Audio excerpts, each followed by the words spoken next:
Alors, dans l'actualité sur ce sujet, on a notamment l'assureur AXA qui a demandé à l'État de l'aider à couvrir les risques pour protéger les entreprises face aux cyberattaques. Alors, quelle est cette situation actuelle face aux cyberrisques, les relations avec les assureurs?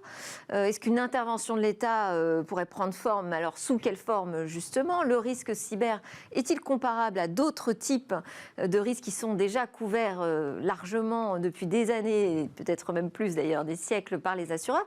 Est-ce qu'il faut inventer des nouveaux dispositifs? On en parle avec Valéria Faure-Mountiane, qui est députée de la Loire, membre de la commission des finances et présidente du groupe d'études de l'Assemblée nationale sur les assurances. Et vous venez de clore 6 mois de travaux qui ont donné lieu à un rapport sur la cyberassurance qui a été rendu public tout récemment. Bonjour. Avec vous à vos côtés, Ézéchiel Siménou, responsable cyberassurance chez Gras Savoye Willis Towers Watson. C'est un des plus grands courtiers en assurance et qui a d'ailleurs été interrogé, je crois, par Madame la députée dans le cadre de ses travaux. Par ailleurs, Gras Savoye Willis Towers Watson est également partie prenante à l'étude Lucie, Lumière sur la cyberassurance, qui a été menée par l'AMRAE, qui est l'association du management du risque et des assurances d'entreprise. Donc nous avons des experts en plateau pour essayer de clarifier déjà ce qu'on appelle peut-être le cyberrisque, qui peut être pris ou non en compte par un assureur aujourd'hui. Madame la députée? Alors, tout d'abord, effectivement, ça fait partie des sujets que je souhaitais travailler dans le cadre du groupe d'études assurance à l'Assemblée nationale dès 2017. Et on a eu l'occasion de se croiser avec Ézéchiel dans ce cadre et c'était un non-sujet. Aujourd'hui, on voit qu'il y a une appétence vraiment de la part des entreprises, des collectivités à vouloir se couvrir, alors que c'était vraiment un sujet qui leur était très étranger du fait de l'augmentation du nombre de risques. Et le risque cyber, j'ai essayé de le définir dans ce texte, dans ce rapport, parce qu'il y a une multitude de définitions qui circulent, et autant sur le risque que sur la cyberattaque, et ce qui pose difficulté de compréhension, d'une part pour le marché de l'assurance lui-même, donc la comptabilisation de son exposition, mais aussi pour la clientèle, parce que pour la plupart de nos chefs d'entreprise, ils sont néophytes en la matière, et c'est normal. C'est comme pour la mécanique, c'est pas parce qu'on a un véhicule qu'on est mécanicien, et donc du coup, il est impératif de donner des définitions claires. J'ai essayé de les formuler, évidemment, dans le rapport. Maintenant, je pense qu'il faut vraiment que la place s'organise. Qu'est-ce que vous pouvez nous en dire, quand même, de cette définition de cyberrisque? Ça part d'où? Ça s'arrête où? Alors, le cyberrisque, c'est vraiment la manipulation malveillante du matériel informatique. Mais ensuite, sur les conséquences, elle peut être involontaire, volontaire, et les conséquences conduisent à la perte d'informations et à la perte de données. Alors quand vous dites est-ce qu'il y en a une part ou non de responsabilité dans ce cyberrisque, c'est typiquement l'exemple du phishing, où un employé va cliquer sur un lien et... C'est involontaire. Voilà, donc ça c'est un acte involontaire, mais on pourrait estimer qu'il est responsable, et d'ailleurs ça pose des questions pour les particuliers aussi, qui ont parfois du mal à se faire rembourser d'un achat qu'ils n'ont pas réalisé de manière volontaire à cause d'une erreur, d'un clic sur un faux site. Les banques aujourd'hui sont beaucoup regardantes là-dessus. Donc le cyberrisque, vous dites, prend en compte aujourd'hui toutes les actions volontaires ou non involontaires, mais qui génèrent une problématique informatique. Pourquoi j'ai voulu donner cette définition? Parce que lors des auditions, je me suis rendu compte qu'en fait, on mettait tout et n'importe quoi dans le risque cyber, et notamment, par exemple, la fraude au président, qui n'est pas un risque, c'est un cyber à proprement parler, mais qui, à travers le recueil d'informations, pouvait être une attaque initiale. Mais ce n'est pas l'attaque initiale qui a généré la perte, c'est bien une fraude. Donc, il faut bien séparer les choses, sans quoi on risque d'avoir un fouillis sur le marché et de ne pas avoir de définition claire et de couverture claire surtout. Et c'est extrêmement important que, d'une part, le client sache en quoi il est assuré. Et ça reste encore une difficulté en termes de compréhension de langage. Et que l'assureur sache comment il est exposé. Parce qu'il y a des règles à respecter. Il y a la solvabilité 2, il y a la CPR qui le contrôle, l'autorité de contrôle prudentiel. Et donc, le contrôle pour éviter que son exposition sur un risque particulier puisse lui faire perdre la capacité de rembourser les autres risques. Donc le point commun, c'est un impact sur l'informatique. Vous êtes d'accord avec cette définition ? Oui, effectivement, grâce à voix. On est d'accord avec ça. Le point commun, c'est l'informatique. Il y a à quelques exceptions près, et je pense que le rapport de Madame la députée reprend la visibilité, ce que les assureurs traduisent dans leur police. Donc, c'est un acte malveillant. Oui. Un acte malveillant sur le système d'information, donc le système automatisé des données, qui peuvent entraîner des conséquences financières, donc réputationnelles, juridiques, sur les entreprises. Les assureurs sont allés un peu plus loin il y a quelques années sur le sujet, en intégrant également la panne, parce ils ont considéré que la panne est un événement qui peut avoir des conséquences sur l'entreprise, l'activité opérationnelle, financière de l'entreprise. Mais petit à petit, je suppose qu'on en parlera, quand le marché a commencé à se contracter avec la hausse de la sinistralité, les assureurs sont revenus sur cet événement de la panne, soit en le sous-limitant ou en imposant un trigger sur l'acte malveillant. Un trigger ? Un événement déclencheur, excusez-moi, sur l'acte malveillant. Alors justement, on en est où ? Quel est l'état du marché aujourd'hui, le rapport de l'assureur avec l'entreprise sur cette question du risque cyber ? Alors, le marché de l'assurance cyber aujourd'hui est arrivé à un point d'inflexion. On est vraiment actuellement, que ce soit assureur, courtier, client, à un tournant. Et je pense que ça va déterminer ce que sera le marché dans 10 ans, dans 15 ans, parce que le risque cyber sera là demain, dans 10 ans, dans 15 ans, dans 16 ans. Et les entreprises auront besoin de s'assurer contre ce risque. Donc aujourd'hui, on a constaté, et l'ANSSI en a parlé, un quadruplement des attaques par rançongiciel. Donc le marché fait face à un défi qui sont les rançongiciels. Et les assureurs ont été surpris en fait par cette volatilité du risque, tant en fréquence qu'en sévérité. Et quelle a été la réaction du marché ? C'est de contracter l'offre. Et cette contraction de l'offre, en fait, remet un peu en cause l'atomicité du marché. Sur les grandes entreprises, on constate qu'on n'a plus énormément d'acteurs, ou quasiment pas d'acteurs capables de prendre une première ligne. Quand je dis une première ligne, pour assurer un grand risque, oui. On a besoin de plusieurs assureurs pour pouvoir atteindre un certain montant de garantie. Et sur les lignes du bas, donc les premières, deuxième, troisième lignes, les tranches du bas, on constate qu'il y a quasiment plus d'acteurs. Et les acteurs qui sont présents imposent leur prix d'une certaine manière. Donc il y a une pression tarifaire sur le marché. Et à contrario, pour les petites entreprises, je pense que le discours doit être modéré pour les petites entreprises qui sont encore peu assurées, avec le chiffre que reprend l'étude Lucie auquel on a activement contribué, ce chiffre de moins de 1% des PME qui sont assurées, qui sont équipées en cyberassurance, montre qu'il y a encore de la capacité aujourd'hui sur le marché pour assurer ces entreprises. On a juste besoin de structurer une offre qui se structure, hein, clairement. On a juste besoin de continuer la pédagogie vers ces PME pour pouvoir leur permettre également d'avoir accès à une couverture et aussi mieux mutualiser le risque pour que la mutualisation du risque, la collecte des primes sur les PME et les ETI permettent de financer la volatilité dont fait face les grandes entreprises et dont fait face auxquelles fait face le marché de l'assurance. Alors, c'est vrai que il y a vraiment des parts de marché à prendre aujourd'hui hein, sur ces cyberassurances, qu'on a passé le stade des belles promesses, hein, clairement. Quand vous entendez l'assureur AXA qui en appelle à l'État pour l'aider à couvrir ces risques, quelle est votre analyse? Que ressort-il de votre rapport là-dessus? Alors, il y a certainement une tranche du risque qui est systémique. Et par définition, et on l'a vu à l'aune de la crise sanitaire, vous en avez suffisamment fait la couverture, c'est que le risque doit être aléatoire pour être transmissible à l'assureur et il ne doit pas être systémique. Donc, sur le volet systémique, effectivement, il faut mener une réflexion sur un partenariat public-privé, comme c'est le cas sur la catastrophe naturelle, par exemple. Oui. Il y a une partie qui est prise en charge par les assureurs, mais le partenariat public-privé peut intervenir au moment de la systématisation du risque. C'est-à-dire qu'il s'agit là quand même de comparer le cyber-risque avec une catastrophe naturelle. C'est même de la même ampleur. C'est même pire que ça. Le risque cyber est pire parce qu'il peut couvrir plusieurs zones géographiques simultanément avec des pertes considérables.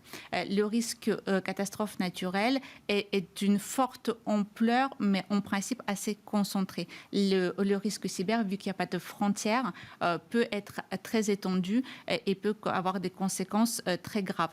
Le risque naturel est grave, mais en même temps, on a la possibilité de le prévoir puisqu'on a du recul. Sur le risque cyber, on a peu de visibilité, on a peu de recul sur l'historique. Et puis, il ne faut pas négliger que pour certaines des attaques, ce sont des attaques d'État ou commanditées par des États. Donc, le risque est complètement différent en termes de son ampleur et le côté systémique, c'est-à-dire le fait que plusieurs entreprises à la fois, à travers la même attaque, puissent avoir des difficultés fortes à redémarrer.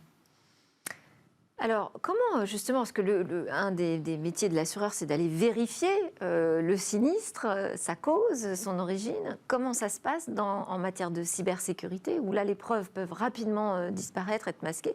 C'est pas évident de faire la différence, d'ailleurs, entre une panne et une cyberattaque, en tout cas pas immédiatement. Effectivement, les assureurs ont intégré dans les contrats, avant tout, je dis que le contrat d'assurance cyber est un contrat d'assistance.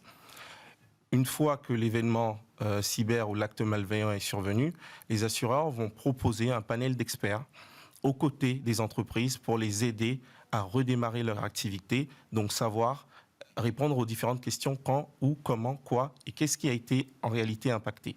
Donc ce travail de forensique, en fait, va être à la base en fait, de comprendre l'événement, de comprendre ce qui s'est réellement passé et comment le pirate informatique a réussi à mener son attaque.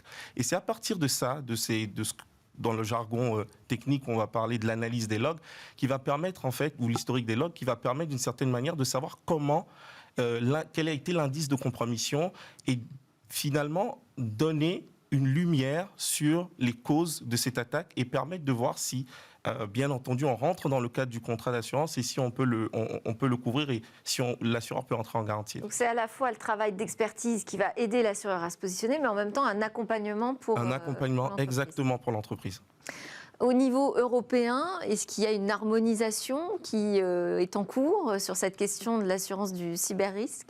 Alors, tout d'abord, je souhaitais réagir 10 petites secondes sur ce qui vient d'être dit. Dans le rapport, ce que je souhaite, c'est justement de déporter la position de l'assureur de l'aval vers l'amont, de la prévention. Et je pense que là, pour le coup, l'assureur a un rôle formidable à jouer, indispensable même, mais il faut que lui-même acquiert les compétences. Donc, c'est tout le travail post ce rapport, à travailler ensemble à ce que l'assureur intervienne suffisamment en amont pour qu'on puisse, en aval, avoir peu d'intervention et peu de coûts d'accompagnement. En amont, ça veut dire donc de la pédagogie en entreprise, de l'acculturation sur le cyber-risque. De l'audit, de la formation, de la recommandation des experts pour protéger l'entreprise avant d'assurer le risque. Vraiment, toute l'expertise qui a été concentrée sur la réalisation, post-réalisation de l'attaque, il faut le déporter vraiment dès la souscription et pouvoir travailler ensemble sur le fait que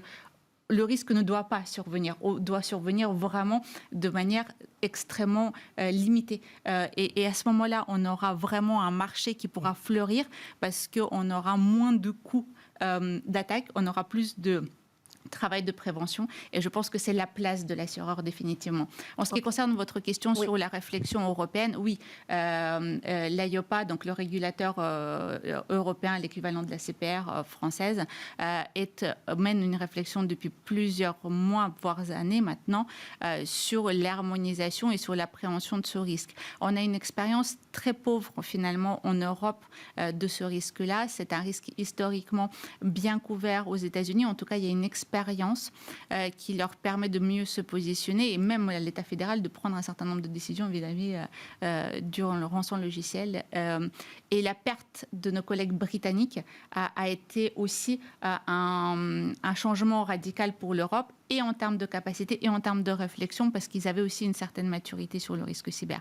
Donc c'est à nous en Europe maintenant de s'organiser. Comme je disais, les régulateurs mènent des réflexions sur la structuration de la filière, de la branche cyber pour qu'elle soit clairement définie comme la branche automobile ou incendie pour qu'on puisse vraiment visualiser l'exposition des assureurs. Je réitère, c'est extrêmement important pour leur viabilité à long terme et donc mieux calibrer leurs engagements et libérer finalement des capacités supplémentaires sur le marché. Puisque aujourd'hui, Ezequiel l'a dit, et on a de plus en plus de mal à trouver un programme complet avec un certain nombre d'assureurs qui couvriraient les besoins réels de l'entreprise. Le rapport Lucie le démontre, même si 87% des grandes entreprises sont couvertes, elles sont couvertes à minima. Et donc, il n'y a pas forcément un niveau d'engagement financier suffisant pour pouvoir répondre clairement et définitivement à une attaque. Alors, vous avez effleuré cette question du rançongiciel avec la position américaine qui est très claire sur le fait que les entreprises ne doivent pas payer de rançon. On en est où en France là-dessus? Je précise quand même, je disais que vous êtes courtier en assurance, c'est-à-dire que vous êtes un intermédiaire entre les assureurs et les entreprises. Donc, il n'y va pas directement de votre responsabilité sur la réponse à cette question, mais estimez-vous qu'il est nécessaire en France qu'on ait un discours très très clair sur l'interdiction de payer des rançons? Et les assureurs ont-ils tendance à dire payer, ça sera moins compliqué après pour réparer les dégâts? Alors, je pense qu'on est en train, d'une certaine manière, de contourner le problème. Je pense qu'il faut revenir à la genèse et avoir une approche assez pragmatique de ce qui se fait sur le marché. Nous, en tant que courtier, on peut vous donner un retour d'expérience. Sur les sinistres que nous, grâce à voix... Ce qui se fait, c'est que les rançons sont payées quand même.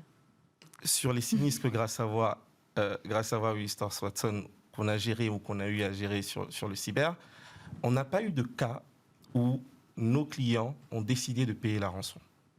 Pour être très transparent, il y a eu beaucoup d'encre, il y a eu beaucoup d'articles disant que les assureurs favorisent le paiement de la rançon.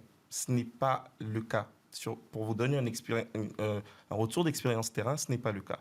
L'assureur ne va pas décider de payer ou ne va pas pousser le client à payer la rançon. L'assureur est là pour la rembourser, parce que c'est clairement écrit dans les contrats d'assurance aujourd'hui, en fonction des assureurs, bien entendu, qu'on remboursera la rançon si l'entreprise décide de la payer. Excusez-moi, c'est quand même un peu une incitation. Une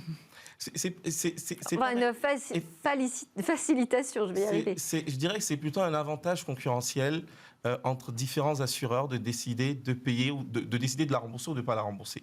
Maintenant, quand on prend les entreprises, comment elles réagissent par rapport à ça? Certaines entreprises, quand le sinistre survient, ont des sauvegardes, peuvent redémarrer leur activité en 2 semaines, travailler en mode dégradé et 2 mois après retrouver une activité assez normale et opérationnelle.